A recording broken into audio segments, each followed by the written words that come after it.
On a freezing winter night, two tiny girls begged for leftover food from a billionaire. "Please, we're cold and very hungry." He almost turned and walked away.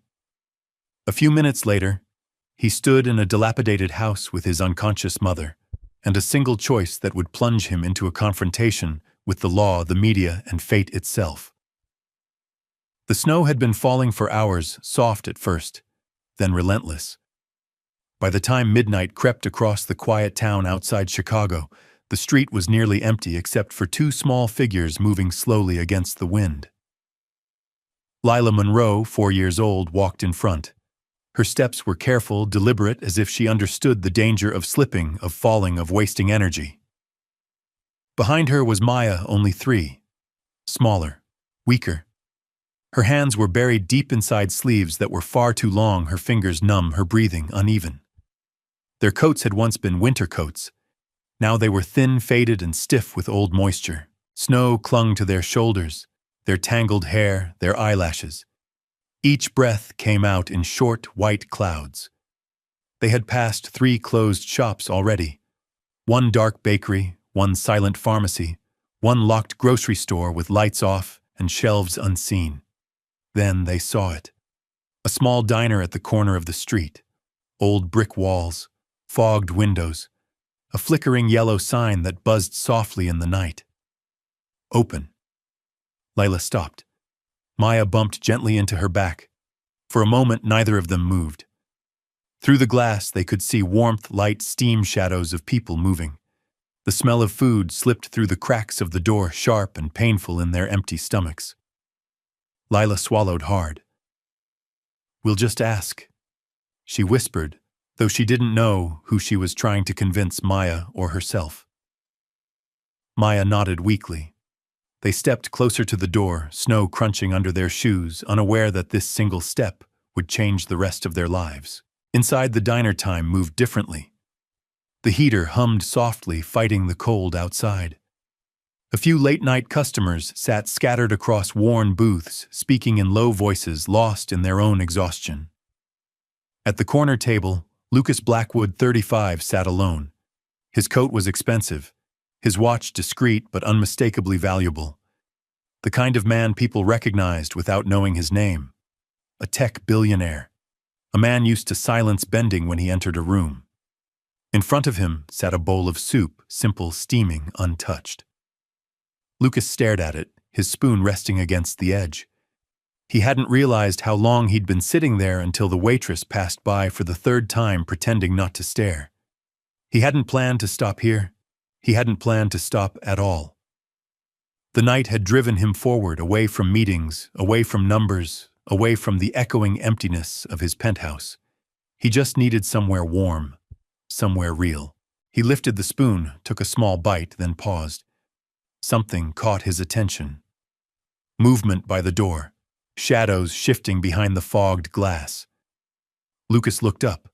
For a split second, he saw 2 small faces pressed near the window, eyes wide, uncertain, hungry. Snow slid slowly down the glass between them, blurring their features. The door didn't open. The children didn't knock. They just stood there. Lucas frowned slightly, irritation flickering across his face. He glanced away, telling himself it wasn't his concern. Cities were full of stories, full of people who needed help. He had learned long ago not to look too closely. Still, his gaze drifted back. The door handle moved. The bell above the diner door rang softly. Not loudly, not confidently, just enough to be heard. The cold rushed in, first sharp and biting, slicing through the warmth of the room. Then the 2 girls stepped inside. Conversation paused. Forks slowed. A few heads turned. Lila held Maya's hand tightly, her knuckles pale.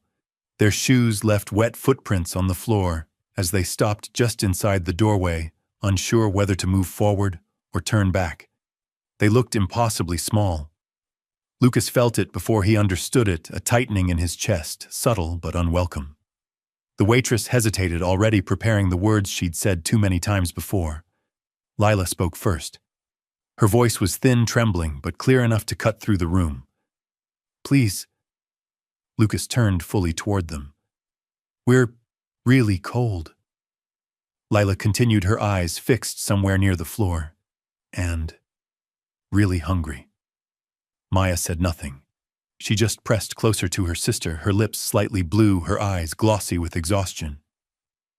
For a moment, no one moved. Lucas's first instinct was irritation. This wasn't appropriate. This wasn't safe. This wasn't his responsibility. He raised his hand slightly, preparing to call the waitress over to let her handle it, to restore order, to return to his soup. Then Maya took a small step forward. She reached out, not boldly, not demanding, just enough for her fingers to brush the edge of Lucas's sleeve. Her voice was barely a whisper. Our mom. She didn't wake up. The words landed softly, and somehow they shattered everything. The diner felt different now. The warmth that had once been comforting suddenly felt fragile, as if it could shatter at any moment. Conversations had died out completely.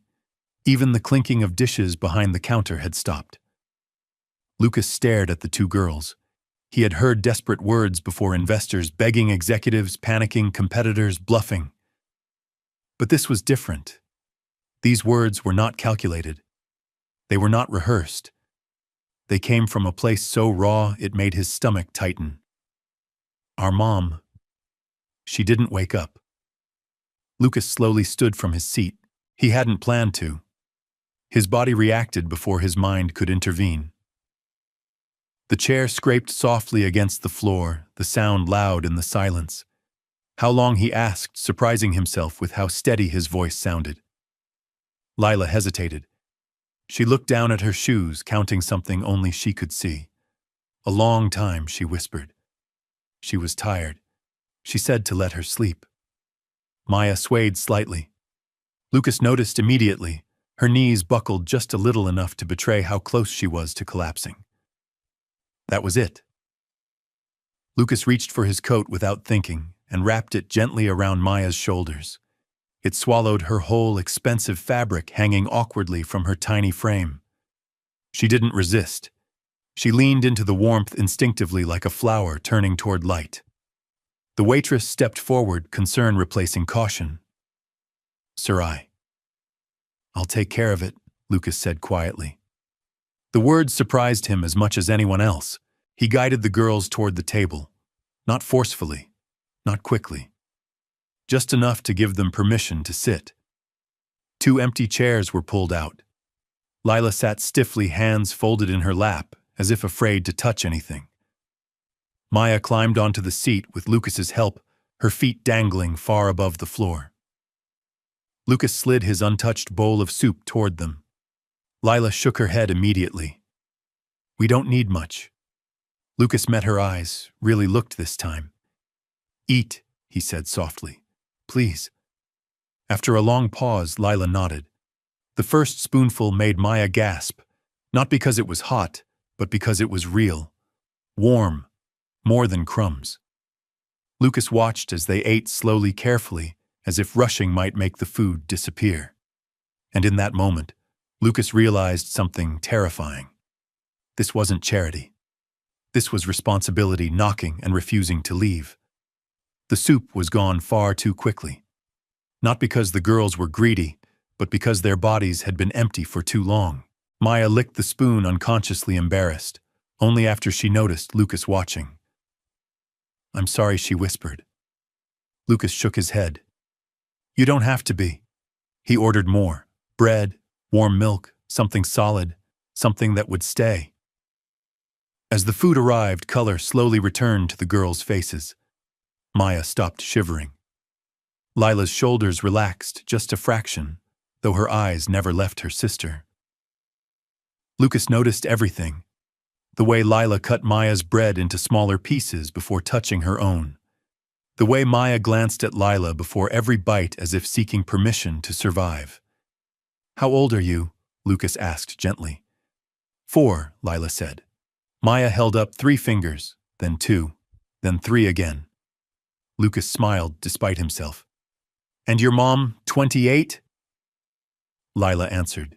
She told us when we had a birthday cake, a long time ago. something twisted deep inside him. Lucas reached for his phone, fingers hovering over the screen. Ambulance, police, social services. Every logical option screamed at him. But logic didn't explain why two toddlers were wandering the streets near midnight in a snowstorm. "Where do you live?" he asked. Lila hesitated again. Then she pointed. "Not far." The waitress returned with the check. Lucas didn't look at it. He stood pulling on his coat, then paused. "I need to see her," he said quietly. Lila stiffened. Fear flashed across her face. "She's sick," she said quickly. "But she's good. She loves us." "I know," Lucas replied.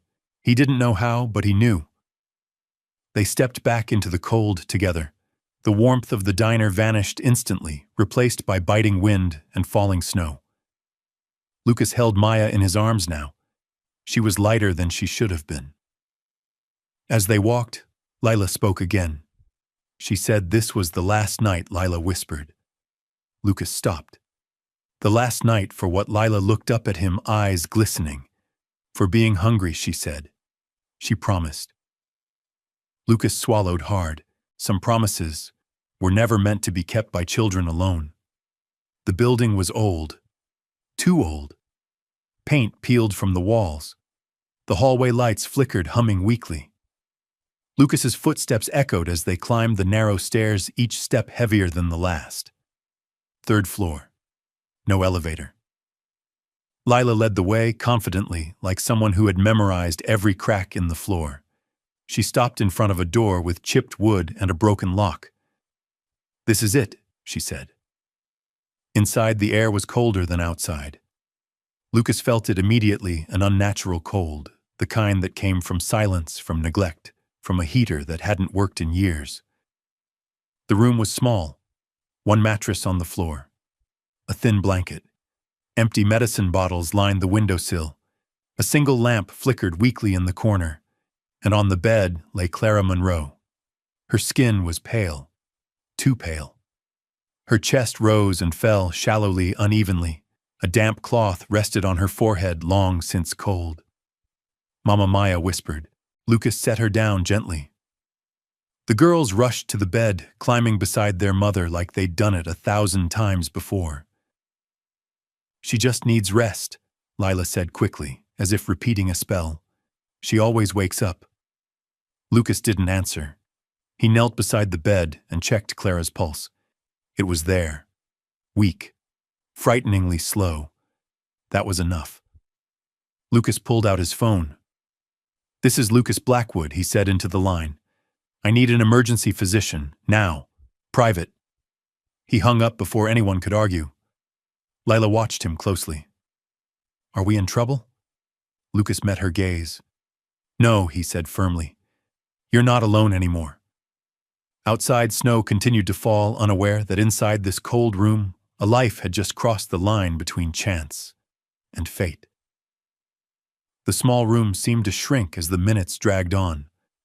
Lucas paced the floor slowly, careful not to make noise. Every creak of the wood felt too loud. Every breath sounded wrong. Clara's chest rose unevenly. Too fast, then too slow. Lucas had seen medical charts worth millions read reports that determined the fate of companies. None of that prepared him for the helplessness of watching a human body fight to stay alive. Lila sat on the edge of the mattress, holding her mother's hand. She counted each breath under her breath, lips moving silently. Maya curled up beside Clara, her tiny arm draped protectively across her mother's stomach. "She's cold," Maya whispered. Lucas removed his coat again and spread it over Clara's thin blanket. It wasn't enough. Nothing in this room was enough. When the knock finally came, it was sharp and urgent. Lucas opened the door to a middle-aged physician in a dark coat, breath visible in the air, medical bag in hand. "Private call?" the doctor asked. "Yes," Lucas replied. "She needs help, now." The doctor worked quickly, checking vitals, shining a light into Clara's eyes, listening to her chest. His expression tightened with each passing second. "She needs a hospital," he said quietly. "Immediately." Lila's head snapped up. Is she dying? The doctor hesitated. Lucas stepped in. She's sick, Lucas said carefully. But she's not dying tonight. It was a lie. Or maybe a hope disguised as one. Sirens cut through the night, minutes later echoing between the buildings. Red and blue lights spilled into the hallway, painting the walls with urgency. As paramedics lifted Clara onto the stretcher, Maya began to cry. Not loudly, just silently, tears soaking into her mother's sleeve. Lucas knelt in front of her. I promise you, he said, voice low but unwavering, I will stay. Maya looked at him with wet eyes. Even if she wakes up, especially then. The ambulance doors slammed shut. As it drove away, Lucas stood in the snow with two children clinging to him, feeling something shift deep inside his chest. This was no longer about helping. This was about not abandoning them. The hospital was too bright. White lights hummed overhead, harsh and unforgiving. The smell of antiseptic filled the air, burning Lucas's nose. Lila and Maya sat side by side on plastic chairs, their feet not touching the floor. Lucas filled out forms without hesitation. Insurance number, emergency, contact me. Relationship to patient. Lucas paused, just for a second. Family, he said. The word surprised him, but it didn't feel wrong. Hours passed. Doctors came and went. Machines beeped steadily behind closed doors. Lila didn't speak. She watched every nurse who walked by, every door that opened, her small body tense and ready. Maya leaned against Lucas's side, asleep, now thumb tucked into her sleeve. Lucas didn't move. His arm had gone numb, but he welcomed the pain. It reminded him that this was real. Finally, a doctor approached. She's stable, the doctor said. For now, she has a severe cardiac condition. She'll need long-term treatment. Surgery, possibly. How much, Lucas asked. The doctor named a number. Lucas nodded once. Do it, just like that. The doctor blinked. You understand? I understand, Lucas replied. Lila looked up at him, eyes wide. You don't have to.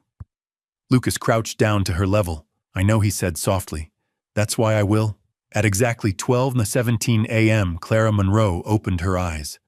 Her voice was weak, barely a breath.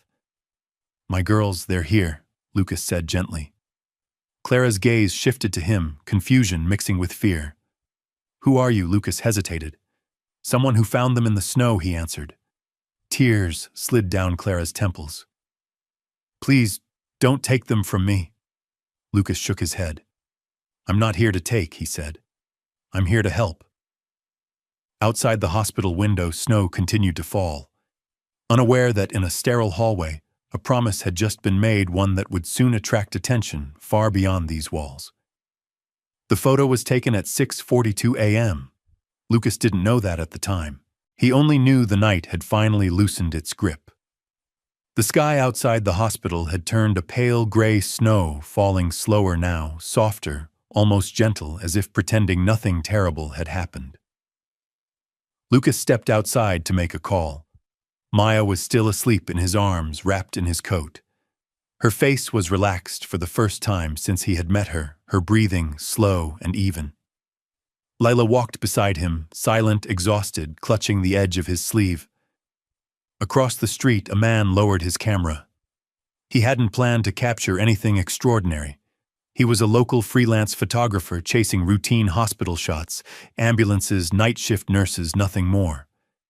Then he saw Lucas, a sharply dressed man. Expensive shoes dusted with snow, a sleeping child in his arms. The contrast was irresistible. The shutter clicked once, then again. Lucas turned just as the man stepped back into the shadows. He frowned but dismissed it. His focus was elsewhere, on doctors, on test results, on keeping the girls calm. By noon, the image was everywhere. Tech billionaire spotted with homeless children after midnight incident. The photo spread faster than any press release Lucas had ever approved. Social media dissected every detail: his watch, his coat, the way Maya's head rested against his chest. Speculation followed immediately. Who are the children? Why was he alone with them? Is this charity? Or something else. Lucas learned about it when his phone began vibrating nonstop. Calls from his assistant, his lawyer, his board. Lucas, his lawyer, said urgently, "We have a situation." Lucas looked down at Maya. "No," he replied quietly. "We have a misunderstanding." But misunderstandings had a way of becoming weapons, and the world was watching now. The hospital hallway felt different by afternoon, not colder, sharper. People recognized Lucas now not with admiration but curiosity. Whispers followed him. Phones were lifted discreetly, screens glowing as he passed. A nurse pulled him aside. "Sir," she said gently, "there's been a call. Child Protective Services." Lila froze. Maya clutched Lucas's hand instinctively. Lucas exhaled slowly. "On what grounds concern?" the nurse replied. "They say the situation raises questions." Lucas laughed once, not because it was funny, but because it was absurd. Questions. About a man who fed 2 starving children. About a man who stayed. A woman in a gray coat arrived shortly after. Clipboard in hand, calm smile, professional distance. "I'm Angela Reed," she said. "I need to speak with the children." Lucas stepped forward immediately. "With me present." Angela hesitated. "That's not usually." "It's not usual to find toddlers wandering the streets in a snowstorm either," Lucas said evenly. Lila looked up at him, eyes wide. "Are we in trouble?" Lucas knelt down. "No," he said firmly. "They just want to make sure you're safe." Angela watched the interaction carefully. Too carefully. She scribbled notes as Lila explained about the diner, about the soup, about their mother sleeping and not waking up. Her voice never wavered, but her hands shook. "And your father?" Angela asked. Lila shook her head. "He left." Angela nodded, writing again. When Clara was mentioned, her condition, her surgery, her lack of insurance, the room grew quiet. "Mr. Blackwood." Angela said finally, "Your involvement complicates things." Lucas straightened. "I didn't complicate their lives," he replied. "I entered them when no one else would." Angela closed her folder. "For now," she said, "the children will remain here, but there will be an investigation." Lucas nodded once. Investigations didn't scare him. But as Angela walked away, Lucas felt something unfamiliar settle in his chest. Fear. Not for his reputation, not for his company, but for 2 little girls who had trusted him and a promise made at midnight that the world was now trying to tear apart. The word temporary echoed louder than anything else. Temporary custody, temporary placement, temporary separation. Lucas heard it again and again, as if repetition would make it sound less dangerous. Angela Reed returned that evening, this time with another woman and a uniformed officer who stayed politely near the wall. Their presence alone changed the air in the room. It wasn't hostile. It was official, and that made it worse. "We need to discuss contingency plans," Angela said calmly. Lila sat stiffly in her chair, back straight, chin lifted. Maya sensed the tension immediately and slid closer to Lucas, her fingers curling into his sleeve. "What kind of plans?" Lucas asked. "If Ms. Monroe's condition worsens," Angela replied, "the children may need to be placed under state care until a legal guardian is established." Lucas stared at her. "They already have a mother." "Yes," Angela said gently, "but she is critically ill. And you?" She hesitated. Choosing her words carefully, "are not legally connected to them." Lila stood up. "You can't take us," she said suddenly. Her voice was small but sharp. "We didn't do anything wrong."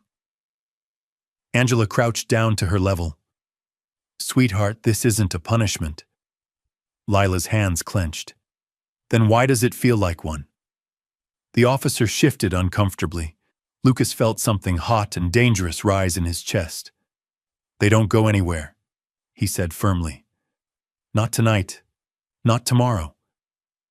Angela looked at him with a mixture of empathy and caution.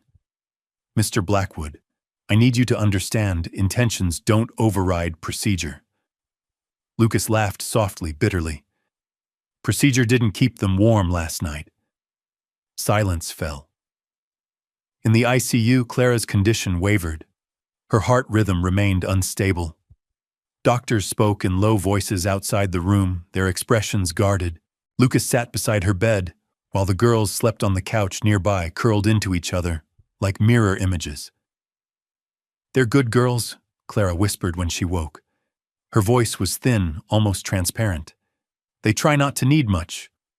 Lucas swallowed. "They needed you." Tears slid down Clara's face.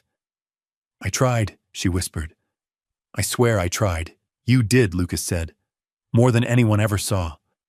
Clara grabbed his wrist weakly. "Promise me," she said, eyes desperate. "If something happens, don't let them take my girls." Lucas didn't hesitate. "I promise," he said. Outside the room, Angela watched through the glass, and for the first time she wondered whether the system she trusted was about to make a terrible mistake. The meeting room was small, too small for the weight inside it. Clara sat in a wheelchair, a blanket draped over her legs, oxygen tubing resting against her cheek. She looked fragile, but her eyes were sharp, burning with a fear far stronger than pain. Lucas stood beside her. Across the table sat Angela Reed, a hospital legal advisor and a representative from Child Protective Services who hadn't spoken yet. A recorder blinked red in the center of the table. "This is an informal review," Angela said gently. "No decisions will be made today." Clara shook her head. "You don't understand," she whispered. "Every day feels like a decision." The CPS representative cleared his throat. "Ms. Monroe, we need to assess the children's long-term stability." "My girls are stable," Clara snapped, finding strength from somewhere deep. "They are alive. That wasn't guaranteed before." Silence. "They have food now," she continued. "Warmth, doctors, all because of him." She gestured weakly toward Lucas. "You want to punish them for that? No one is being punished," the man replied. Clara laughed a short, broken sound. "Then why are you talking about taking them away?" Lucas leaned forward. "If the concern is stability," he said calmly, "I can provide it." The man glanced at his notes. "You're proposing temporary guardianship," Lucas nodded, "until Clara recovers. Or longer if she asks." Clara turned to him sharply. "I'm not giving them up." "You're not," Lucas said softly. "You're protecting them." Her shoulders shook. Angela finally spoke. "There will be a hearing," she said. "Media attention complicates things." Clara's eyes widened. "Media," Lucas stiffened. "They've been calling all day," Angela admitted. "People want answers. Some want accusations." Clara's breathing quickened. "They think he's stealing my children." "No," Lucas said firmly. "They think I'm visible." That night, Clara asked to see her girls. Lila climbed into her lap carefully. Maya pressed her face against her mother's chest. "You listen to me," Clara whispered fiercely. "You stay together. No matter what." Lila nodded. Maya didn't understand, but she felt the weight of the moment and began to cry. Lucas stood by the door, helpless. When Clara finally fell asleep, Angela approached him quietly. "This case will go to court," she said, "and it won't be kind." Lucas met her gaze. "Neither was the night I found them," he replied, "but I stayed." Outside, cameras flashed. Inside, a mother prayed not for herself, but for the promise a stranger had made to her children. The courthouse steps were already crowded when Lucas arrived. Cameras, microphones, voices calling his name as if they owned it. "Mr. Blackwood. Are the allegations true? Did you plan this encounter?" Lucas didn't slow down. He held Lila's hand firmly. Maya was carried by a nurse just ahead of them, her face hidden against a shoulder overwhelmed by the noise. Inside, the courtroom felt colder than the snow outside. Rows of strangers filled the benches, journalists, observers, people who came not for justice but for spectacle. Lucas felt their eyes on him, measuring him, dissecting him. At the front sat the judge, expression unreadable. The state's attorney spoke first. This case, she began, is not about intentions. It is about boundaries. Lucas's jaw tightened. These children were found wandering unsupervised late at night. While Mr. Blackwood's actions may appear charitable, his sudden involvement raises serious concerns. Concern. That word again. Photos appeared on the screen behind her. Lucas carrying Maya. Lucas standing outside the hospital. Lucas kneeling to speak with Lila. Each image stripped of context. Each moment twisted into something suspicious. Lucas's attorney stood. My client did not seek these children, she said. He responded to an emergency when no one else did. The judge raised a hand. I will hear testimony. Angela Reed took the stand. Her voice was calm, professional, but something in her eyes had changed. These children were malnourished, she testified. Their living conditions were unsafe. Their mother was critically ill, and Mr. Blackwood, the attorney, asked. Angela hesitated. Just a fraction. He provided immediate care, stability, protection. A murmur rippled through the courtroom. Then the state's attorney leaned forward. Ms. Reed, would you say Mr. Blackwood's wealth influenced your perception? Angela stiffened. No. Would you say his visibility complicates the case? Yes, Angela admitted. But visibility is not harm. Lucas exhaled slowly. When Clara was wheeled in, the room shifted. She looked smaller than ever, fragile, pale, but her gaze was fierce. They want to take my girls, she said when allowed to speak. Because I got sick. Because I was poor. Her voice cracked, but she didn't stop. He didn't steal them, she said, pointing weakly toward Lucas. He stayed. Silence filled the room. The judge called for a recess. As people stood, Lucas felt the weight of uncertainty crush down on him. This court didn't care about promises made in the snow. It cared about rules, and rules had teeth. Outside the courthouse, the verdict was already being written, not by the judge, but by the world. Headlines flashed across screens within minutes of the recess. Billionaire faces. Scrutiny in custody case. Good Samaritan or calculated move? Lucas's phone buzzed endlessly. Board members urged distance. Advisors suggested statements. PR teams begged him to disappear. Think of the company, they said. Lucas looked at Lila instead. She sat quietly on a bench in the hallway, feet swinging slightly above the floor. Maya slept beside her, exhausted.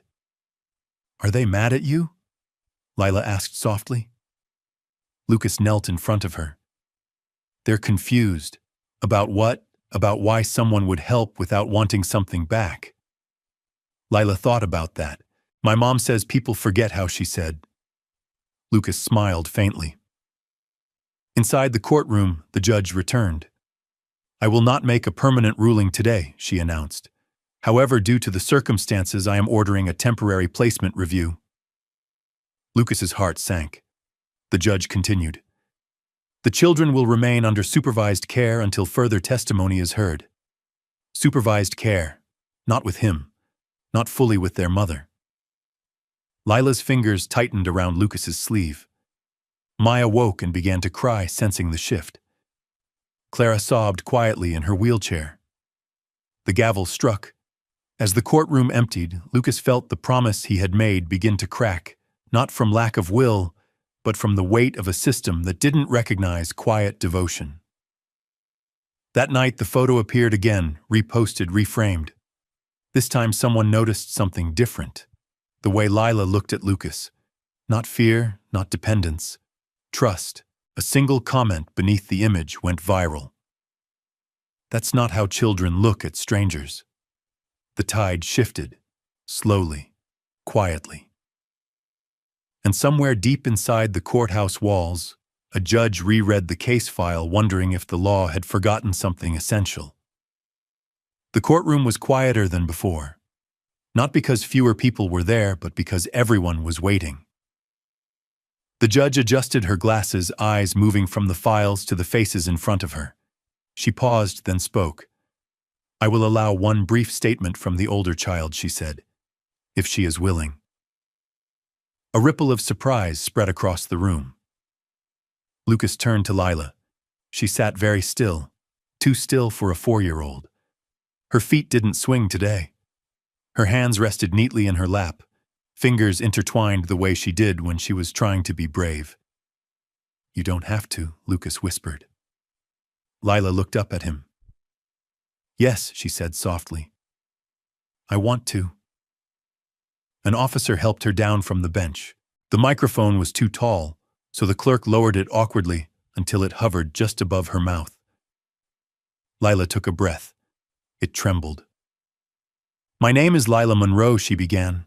Her voice echoed slightly in the large room. "I'm 4, a few people smiled. Others leaned forward. "My sister is Maya." "She's 3, Lila continued. "She cries when she's cold. I tell her stories so she won't hear her tummy." A murmur moved through the benches. "Our mom got sick," Lila said. "She tried to be quiet so we wouldn't be scared." Lila paused. Her eyes found her mother across the room. "They say we shouldn't have been outside," she said.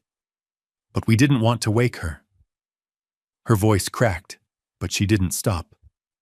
"We didn't ask Mr. Blackwood for money," she said carefully. "We asked for food, because food doesn't scare people." Someone in the back covered their mouth. "He didn't ask our names," Lila went on. "He didn't ask why we were there. He just sat with us." She looked at the judge now. When the soup was gone, she said he didn't leave. Silence. "He carried my sister so she wouldn't fall," Lila whispered. "And when Mama didn't wake up, he stayed." Her small shoulders shook. "I don't know about rules," she said, "but I know who didn't walk away." The courtroom held its breath. Lila stepped back. Lucas knelt immediately, catching her as she collapsed into his arms, not crying, just exhausted from telling a truth too big for a child. The judge said nothing, but her hands were shaking. The recess lasted longer this time. No one spoke loudly. No one checked their phone. It was as if the entire building had been stunned into stillness by a voice that had no power except truth. Lucas sat with Lila asleep against his chest, Maya curled into his side. Clara watched them through tears, one hand pressed to her mouth.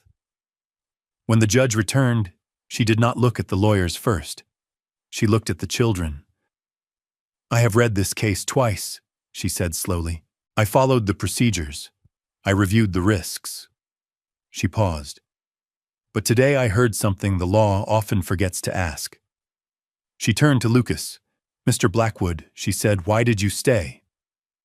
Lucas stood carefully, mindful not to wake Lila. "Because leaving would have been easier," he answered. "And wrong." The judge nodded once. To the state, she continued, "I find no evidence of coercion, exploitation, or misconduct." A sharp intake of breath rippled through the room. "Effective immediately," the judge said. Voice steady, "I am granting Mr. Lucas Blackwood temporary guardianship in coordination with Ms. Clara Monroe pending her recovery." Clara sobbed openly now. The judge raised a hand. "This is not a victory over the system," she said. "It is a reminder to it." She struck the gavel. Lucas felt something inside him finally break, not in pain, but in release. Outside the courtroom, reporters surged forward, but something had changed. The questions were softer now, the tone uncertain. One headline appeared within minutes, "A child's words halt custody battle." That night back at the hospital, Clara watched Lucas tuck the girls into bed. "They look at you like home," she whispered. Lucas shook his head. "They brought me there first." Outside the window, snow fell again, quiet, steady, no longer cruel. For the first time since that night outside the diner, the future didn't feel like a threat. It felt like a promise that had finally been heard. The first night after the ruling, Lucas didn't sleep. Not because he was afraid the judge would change her mind, though part of him feared the fragility of good news, but because the world around him had quietly shifted, and he didn't yet know how to stand in the new shape of his life. The hospital released Clara 2 days later under strict conditions. Her heart was stable for now, held together by medication, careful monitoring, and a surgery schedule that would soon decide everything. She moved like a candle flame, beautiful, determined, but vulnerable to every gust. Lucas drove them himself.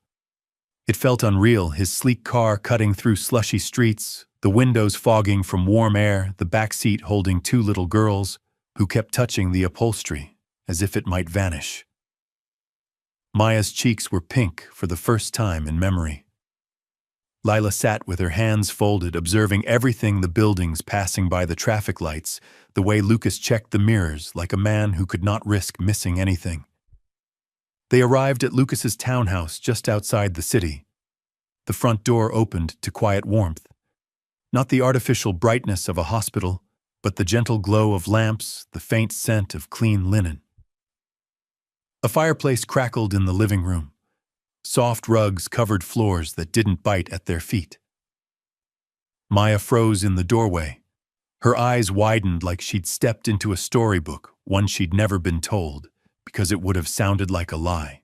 "Is this for us?" she whispered. Lucas knelt down, careful, steady. "It's for tonight," he said, "and tomorrow, and as long as you need." Leela's gaze moved across the room, then returned to him. "What do you want?" she asked. The question was too adult for a 4-year-old, but it was real. It was survival. It was the voice of a child who had learned that nothing came free, not even kindness. Lucas didn't flinch. "I want you safe," he said. "That's it." Lila studied his face as if searching for hidden doors. Then she nodded once, small and solemn, and guided Maya inside. A guest room had been prepared, 2 twin beds with blankets so soft they looked like clouds. But Maya refused to let go of Clara's hand. Clara sat on the edge of the bed, eyes shining with exhaustion and gratitude and fear. "They're not used to quiet," she whispered to Lucas. "In our place, the pipes rattled, the neighbors yelled, the cold. It was always making noise." Lucas swallowed. "They'll get used to this." Clara shook her head. "I don't mean the house," she said softly. "I mean peace." Downstairs, Lucas's phone wouldn't stop vibrating. Notifications, requests, headlines that had shifted tone but not appetite. Billionaire granted temporary guardianship after child's testimony. A new side of Lucas Blackwood, PR stunt or real heart. His assistant called again. "Lucas, the board wants a statement. Investors are nervous. They think you're Lucas hung up." For the first time in his life, he didn't care what fear sounded like in a conference room. That evening, he made food himself. It wasn't fancy. It was simple grilled cheese, tomato soup, sliced apples, the kind of meal Lucas had never cooked because he'd never needed to. Yet as he watched the girls sit at his table, feet swinging, hands warming around bowls, something inside him quieted. Maya took a bite, then stared at him. "Is it okay if I eat it all?" she asked, voice tiny. Lucas's throat tightened. "Yes," he said. "You can eat until you're full." Maya blinked like she didn't understand the concept. Lila ate slowly, controlled, but when she thought no one was watching, she slipped half her apple slice onto Maya's plate. Lucas saw it anyway. After dinner, Clara tried to stand, but her knees trembled. Lucas caught her elbow gently. "I hate this," she whispered. "I hate being the reason they're here." "You're not the reason," Lucas said. "You're the reason they're still alive." Clara looked at him, something raw and honest in her eyes. "If you weren't there that night." Lucas didn't let her finish. He glanced toward the stairs where the girls' laughter floated down, soft and uncertain like music that didn't know it was allowed. "I was there," he said, "and I'm still here." That night, Maya woke crying from a nightmare, screaming that the cold was back, that the soup was gone. Lucas ran upstairs without thinking, lifted her carefully, and walked the hallway until her breathing slowed. She pressed her face into his shirt and whispered, half asleep, Don't disappear. Lucas closed his eyes. I won't. He promised, voice steady even as the world outside tried to rewrite what this was. The next morning, the storm returned, this time made of people. A black SUV parked across the street before sunrise. Another followed. A reporter stood at the corner pretending to check his phone while his camera lens watched Lucas's front door. Lucas knew the playbook. He'd lived under scrutiny for years. But this wasn't about his company's next move. This was about two small girls and a mother with a weak heart, and a story the world could not resist twisting. When Clara woke, she found Lucas at the kitchen counter, staring at his tablet, jaw tight. "They're outside," he said quietly. Clara's shoulders sagged. "I'm sorry," she whispered. Lucas turned to her. "Don't apologize," he said. "They're not here because of you. They're here because they smell a headline." On the screen, one article in particular was gaining traction, written by a byline Lucas recognized. Nathan Cole. The tone was polished, almost sympathetic almost. But the questions beneath it were sharp. Why would a billionaire attach himself to a vulnerable family? What does he gain? What is he hiding? Lucas exhaled slowly. "He's fishing," he muttered. Clara's hands trembled as she sat down. "They're going to take them again," she said, voice breaking. "No," Lucas said firmly. "Not this time." Still fear threaded through the house like cold air under a door. Lila noticed. She was standing in the hallway holding Maya's hand, watching adults whisper and swallow tears. Her face was calm, but her eyes were far older than 4. "Are we going back?" Maya asked. Lucas knelt in front of them. "No," he said. "You're staying here today." Lila tilted her head slightly. "Why are the people outside angry?" she asked. "They're not angry," Lucas said carefully. "They're curious." "That's worse," Lila replied quietly. Lucas's chest tightened. She was right. Curiosity had no mercy. It didn't stop when it hurt someone. It stopped only when it got bored. That afternoon, Angela Reed arrived unexpectedly. She didn't come with a clipboard this time. She came with concern. "We received a request," she said. "Media wants to interview the children." Lucas's eyes flashed. "Absolutely not." Angela nodded. "I told them no," she said. "But the pressure is building. And—" Nathan Cole filed a formal inquiry. "He's claiming there may have been negligence, that you interfered before authorities could respond." Clara's breath caught. Lucas stood very still. He thinks if he says it loudly enough, it becomes true. Angela hesitated. "Public perception can influence legal proceedings," she admitted, "even when it shouldn't." Lucas looked out the window at the cameras. Then he made a decision. He drove to the hospital alone and requested a copy of the initial medical assessment, the one that described the girls' condition the night he found them. He asked for the timestamps, the vitals, the doctor's note about hypothermia risk. Facts. Cold, undeniable facts. Back home, he met with his attorney and drafted a statement that wasn't defensive, just honest. He posted it without PR polish, without 1,000 committees softening every sentence. 2 children asked for food in a snowstorm. Their mother was unconscious. "I did what any human being should do. I stayed. This is not a campaign. It's a family trying to survive." The internet reacted the way it always did, fast, loud, divided. But something else happened, too. A nurse from the hospital commented publicly, "I saw the girls. They were freezing." A doctor added, "Without intervention, the outcome could have been tragic." One by one, voices appeared, not praising Lucas, not worshiping wealth, but defending a simple truth: those children had been in danger. Nathan Cole wasn't done.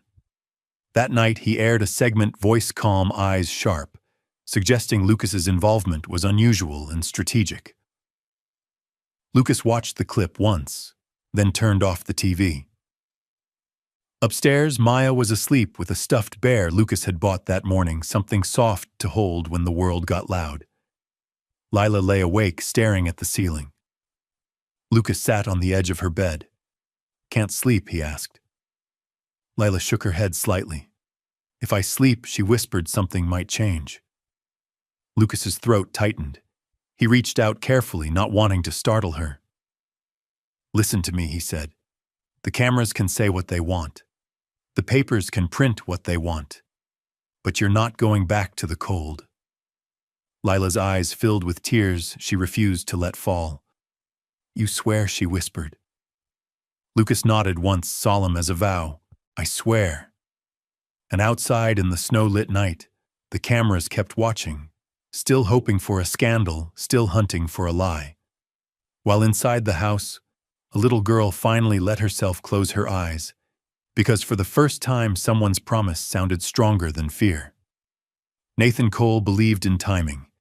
He had built his reputation not on lies but on implication, the art of letting doubt breathe long enough for the public to decide what to believe. And right now, doubt was loud. The segment aired at 8:00 p.m. Lucas watched it alone in his study, the house silent except for the crackle of the fireplace. Nathan's voice was measured, his expression thoughtful, almost regretful. "We are not accusing," Nathan said to the camera. "We are asking questions." Images followed: the diner, the hospital, the photograph of Lucas carrying Maya. "Why was protocol bypassed?" Nathan continued. "Why did a billionaire intervene personally instead of contacting authorities immediately?" Lucas muted the television. He didn't feel anger. He felt clarity. The next morning, Lucas met with his attorney, a medical ethics consultant, and the private physician who had responded that night. Documents were spread across the table: timestamps, medical logs, emergency call records. "The doctor arrived within 12 minutes of your call," the attorney said. "Paramedics arrived 4 minutes later. CPS was notified the following morning by hospital staff. There was no delay." Lucas nodded. "Then we stop reacting." He stood. "We tell the truth," he said. "All of it." By noon, a formal statement was released, not through a press conference, not through spin, but through court filings that became public record. The doctor submitted a sworn affidavit the patient was at risk of cardiac arrest. The children were exhibiting early signs of hypothermia. Immediate intervention was necessary. The paramedic report followed. Had the children remained outdoors longer, the outcome could have been severe. A hospital nurse came forward on her own. "I saw the girls when they arrived," she said on camera later that evening. "They were shaking. One kept saying she was fine because she didn't want to be sent away." The internet changed tone. Not suddenly, but decisively. Questions turned inward. Why are we suspicious of help? When did staying become a crime? That night, Angela Reed contacted Lucas. "Nathan Cole has requested access to the children," she said, "for a balanced follow-up." Lucas's answer was immediate. "No." Angela exhaled. "Good, because the court agrees." For the first time since that snowy night, the narrative slipped out of Nathan Cole's hands. And the truth, no longer whispering, began to speak. Nathan Cole hadn't expected resistance. He had expected denial, silence, corporate retreat. Instead, he found himself facing something far more dangerous. Facts. 2 days after Lucas's legal filings went public, an independent journalist released a quiet but devastating piece. Not about Lucas, about Nathan. It detailed 3 prior cases where Nathan's questions had caused irreparable damage, families torn apart by suspicion, reputations permanently stained even after exoneration. Each case ended the same way: no apology, no correction, just a new story. The article didn't accuse. It connected dots. By evening, social media was no longer debating Lucas Blackwood. It was dissecting Nathan Cole. When Nathan appeared on air that night, something was different. His confidence was intact, but the room had shifted. "Do you regret the framing of your coverage?" the anchor asked. Nathan hesitated. "I don't regret asking questions," he replied carefully. The anchor leaned forward. Even when children are involved, that pause, barely a second, was enough. The clip spread faster than any headline before it. At Lucas's house, Clara watched quietly from the couch, Leela beside her, Maya asleep with her stuffed bear. "They're not angry anymore," Lila said softly, listening to the TV from another room. Clara brushed her hair back gently. "No," she whispered. "They're embarrassed." Lucas stood in the doorway. "The court has scheduled a final review," he said. "Tomorrow." Clara's breath caught. "Is that bad?" Lucas shook his head. "It's closure." The next day, the judge issued a written statement. Temporary guardianship extended. Media interference formally acknowledged. Case precedent established. Nathan Cole's network issued a clarification, not an apology, but close enough to feel like defeat. That night, the cameras left. The street outside Lucas's house returned to quiet. Inside, Lucas cooked again. This time, Clara helped slowly, carefully. Lila set the table with deliberate precision. Maya carried napkins like they were treasure. When they sat down, Lucas noticed something he hadn't before. No one was eating too fast. No one was watching the door. The fear, the constant readiness to run, had loosened its grip.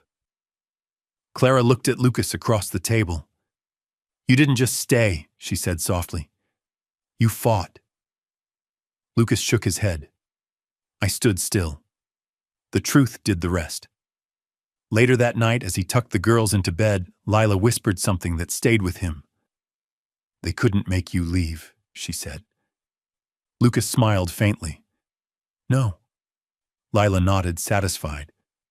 "Then it's over," she said, and closed her eyes.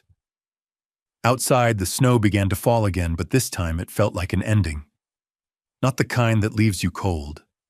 The kind that makes room for what comes next. 1 year later, the snow returned. Not the violent kind that howled through alleys and numbed fingers in minutes, but a gentle fall, slow and patient, settling on rooftops like a promise kept. The street outside the townhouse was quiet. No cameras, no vans, no questions. Inside, the kitchen glowed. Lucas stood at the counter, sleeves rolled up, tasting a pot of soup that simmered softly. It wasn't fancy. It never was. Tomato basil, a hint of garlic, simple, steady, warm. The kind of meal that didn't rush you. Lila set the table with careful pride, lining up plates until their edges matched perfectly. She was 5 now, still observant, still thoughtful, but her shoulders no longer carried the weight of the world. Maya followed behind her, 4 years old and bouncing with energy, dragging a small stool across the floor because she wanted to help. She always wanted to help. "Napkins go here," Lila said, gently correcting her. Maya nodded seriously, then placed them exactly where she was told, crooked but earnest.